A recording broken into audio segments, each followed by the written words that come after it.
Bonjour, bonsoir. Bienvenue sur la chaîne de l'immigration et de l'entrepreneuriat. Vous savez, aujourd'hui, j'aimerais parler d'un sujet très pertinent pour la communauté immigrante, pour les nouveaux arrivants, pour les immigrants qui sont au Canada. On a ce problème récurrent, ce problème qui revient encore et encore tout le temps. Ce sont les séparations dans les relations amoureuses. Vous savez, très souvent, c'est la période de l'année où il y a beaucoup de séparations. C'est la période de l'année où beaucoup de personnes suffoquent dans leurs relations amoureuses. Tout simplement parce que il faut savoir que nous sommes dans un environnement difficile. L'hiver n'est pas facile. L'hiver est rude. Et la même journée, on a eu la neige, on a eu la pluie, on a eu le soleil. Et pourquoi pas le verglas? Vous savez, déjà la météo en elle-même est bipolaire. Et j'aime le dire, pour ceux qui ont eu à faire les mathématiques, on est influencé par son domaine de définition. C'est-à-dire, le fait de vivre ici dans cet environnement, qu'on le veut ou pas, ça finit par avoir un impact dévastateur sur notre santé mentale. Et vous voyez, il est 16h, bientôt la nuit va tomber et à 17h, on est comme à 21h. En partant, on vient des tropiques, on est noir, on est africain, on n'est pas habitué à ce genre d'environnement où à 17h, il fait totalement noir. On a besoin des vitamines C, on a besoin du soleil. Ça joue un rôle très défavorable sur notre santé. On se sent fatigué, on procrastine, on se sent paresseux, on a envie de rien faire. Tellement le climat nous affecte. Durant le froid, on est quasiment en hibernation, on n'a pas envie de voir le dehors, on ne veut plus sortir, on ne veut pas faire des activités. Pourtant, il y a des activités hivernales, on peut faire de la raquette, on peut faire du ski, on peut faire du patin sur glace. Mais étant donné que on n'est pas habitué à cet environnement, on se renferme sur nous. Et imaginez-vous passer plus de temps chez vous avec votre conjointe. Quand tout va bien, c'est bien. Mais quand tout va mal, alors il y a des grosses querelles, il y a des éclats de voix. Et quand on était en Afrique, lorsqu'on avait des éclats de voix de ce genre, on pouvait tout simplement sortir, aller voir des amis. On pouvait tout simplement sortir, aller dans un bar ou aller voir la famille. Bref. Nous sommes la diaspora africaine. Nous provenons de riches cultures et traditions. Nous avons combattu beaucoup pour être ici. Tout cela pour fournir de meilleures opportunités à nos enfants, pour supporter nos familles qui sont restées, ou juste pour notre propre bénéfice. Ce voyage que nous partageons a été dur pour beaucoup d'entre nous, surtout financièrement. Nous sommes conscients que notre diaspora fait face à d'uniques défis économiques et qu'il y a des ressources limitées pour nous aider pendant notre cheminement financier. C'est pourquoi nous avons créé Dozy. C'est une compagnie qui offre des services financiers personnalisés pour la diaspora. Nous supportons les finances de chaque individu, famille et compagnie de la diaspora, avec des services qui vous permettent d'épargner et de grandir financièrement. Le simple fait de sortir, ça permettait de rentrer avec un esprit dilué. On n'avait plus envie d'avoir des tendances négatives ou encore avoir des idées malsaines envers son conjoint ou sa conjointe. Pourquoi? Le simple fait d'aller discuter avec un ou deux ou trois personnes, ça vous permet de vous soulager, ça vous permet de relâcher la pression. Mais ici, regardez vous-même, l'hiver, il fait froid. Le simple fait de savoir qu'on va s'habiller comme je me suis habillé tantôt, mettre un cache-oreille, mettre un cache-cou, mettre les gants, porter un bonnet, sortir, comment on avait dit ça, aller affronter le froid et parcourir des distances parce que ici au Canada, ce n'est que des distances. Rien que pour voir un ami, ça peut vous prendre 30 à 45 minutes pour aller voir un ami. Rien que braver tout ça, toutes ces réalités, toutes ces difficultés, ça a déjà un impact sur votre quotidien. Ça a déjà un impact sur vous. Et lorsqu'il y a des gros querelles à la maison, lorsqu'il y a de gros éclats de voix, on n'a pas envie de sortir. On n'a pas envie de sortir évacuer. Pourquoi? Parce que même le dehors n'est pas facile. Donc, on reste avec notre conjoint, notre conjointe et ça ne va que s'envenimer.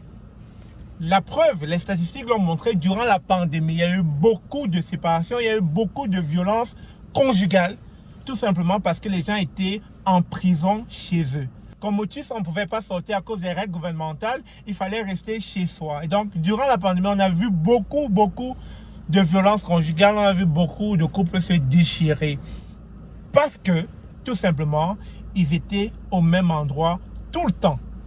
Vous savez, ça peut être fort anodin ou encore, on peut ne pas le voir comme ça, mais le simple fait de passer plusieurs jours au même endroit n'est pas différent de celui qui est en prison. Le simple fait de passer plusieurs jours à la même place n'est pas différent de quelqu'un qui moisit dans les cellules de prison. Ça peut vous rendre fou. Et c'est la raison pour laquelle la plupart des gens qui restent au même endroit et en plus qui ont des querelles ou bien sont dans une ambiance malsaine, non harmonieuse, toxique, finissent par développer des idées négatives, finissent par avoir envie de commettre l'irréparable. Et c'est la preuve que le Canada est une terre propice à cela. À l'hiver, vous allez vous rendre compte que on va passer 5 mois, 6 mois ensemble. Pour ceux qui font du télétravail, c'est très grave. Pour ceux qui travaillent à l'extérieur, c'est encore mieux.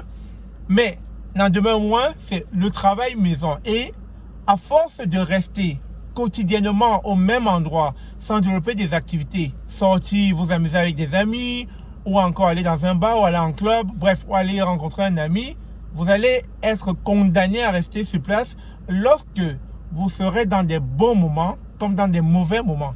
Et ce qui va très souvent créer ce qu'on voit tout le temps au Canada comme l'irréparable, c'est qu'à un moment donné, la personne, faute d'aller développer d'autres activités, faute de rencontrer du monde, faute de s'épanouir, faute de se distraire, va finir par rejeter ses frustrations envers son conjoint ou sa conjointe. Pourquoi? Parce que nous sommes tout simplement des malades qui s'ignorent. Sachez-le, on est tous des malades ambulants. Jusqu'au moment où ça finit par se révéler à nous. Le problème, beaucoup vont se dire, mais qu'est-ce qu'il raconte celui-là? Je vous dis tout simplement ce qui est réel. Le simple fait de passer plusieurs jours au même endroit n'est pas différent d'une cellule de prison. Vous finissez par devenir fou. Vous finissez par devenir schizophrène. Vous finissez par devenir un psychopathe.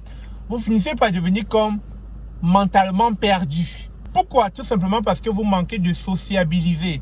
Et le simple fait de ne pas sociabiliser vous met donc dans un état d'esprit où vous êtes seul dans votre bulle. Vous êtes dans votre bulle, vous imaginez des choses tout seul. Vous n'avez personne avec qui interagir et c'est pas bon du tout. Et face à ce climat, à ce froid, à cette réalité, lorsqu'il y a des querelles, ce n'est pas bon. Ce n'est pas bon parce que l'homme ne pourra pas, comme on le dit tout le temps, si tu as des problèmes avec ta femme, sors tout simplement, va rouler, parle à 2 ou 3 amis, appelle quelqu'un et puis quand tu vas rentrer, ça se sera atténué. Mais malheureusement, on ne peut pas le faire parce que tu vas sortir dans le froid, tu vas geler, tu ne pourras rien faire. Tu voudras bien sortir pour te promener, il fait trop froid. Donc tu vas rester là, vous n'allez pas vous parler, vous allez développer une ambiance toxique et malsaine. Au fur et à mesure, cela va s'agrandir, va s'envenimer et l'irréparable va se produire. Que faire? Il va falloir apprendre à changer la personne qu'on était avant d'arriver ici. On ne pratiquait pas de sport d'hiver, il va falloir le faire. Patin à glace, ski, raquette ou encore jeu de salle. Le soccer en salle, ça se pratique en hiver aussi. Il y a beaucoup d'activités en hiver. Il va falloir vous habituer à ces activités-là. Il va falloir vous découvrir de nouvelles activités. Et puis, il y a un adage qui dit, et Voltaire a dit, le travail est loin de nous 3 choses. Le besoin, le vice et l'ennui. Si vous ne trouvez pas de quoi meubler votre journée, vous allez finir par développer une ambiance malsaine. Vous allez finir par développer un côté pas très beau à voir. Un côté qui va finir par nuire votre prochain. Et votre prochain, c'est la personne qui vit avec vous au quotidien. Parce que, étant donné que vous êtes affecté par le climat, par cet environnement durant l'hiver, vous allez commencer à être désagréable. Désagréable pour tous ceux qui vous entourent. Et je le dis, je ne cesserai de le dire, c'est une vidéo de sensibilisation. Il va falloir faire face à la réalité que nous sommes dans un environnement qui n'est pas favorable à notre épanouissement. Et si vous ne prenez pas cela en compte, cela aura un effet dévastateur sur votre santé mentale. Si vous avez suivi cette vidéo et que cela vous a interpellé comme toujours, n'hésitez pas à vous abonner, à partager. Surtout, partagez cette vidéo parce que les nouveaux immigrants ou encore les immigrants qui se trouvent au Canada ont besoin de la voir dans le but de changer l'état d'esprit dans lequel ils se trouvent encore, comme quoi ils sont restés attachés dans leur pays d'origine en se disant « l'Afrique me manque ». Mais qu'est-ce que tu fais pour que cela ne soit pas une fatalité dans ton quotidien au Canada?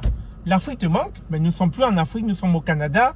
Il va falloir gérer cette nouvelle réalité qui est la tienne.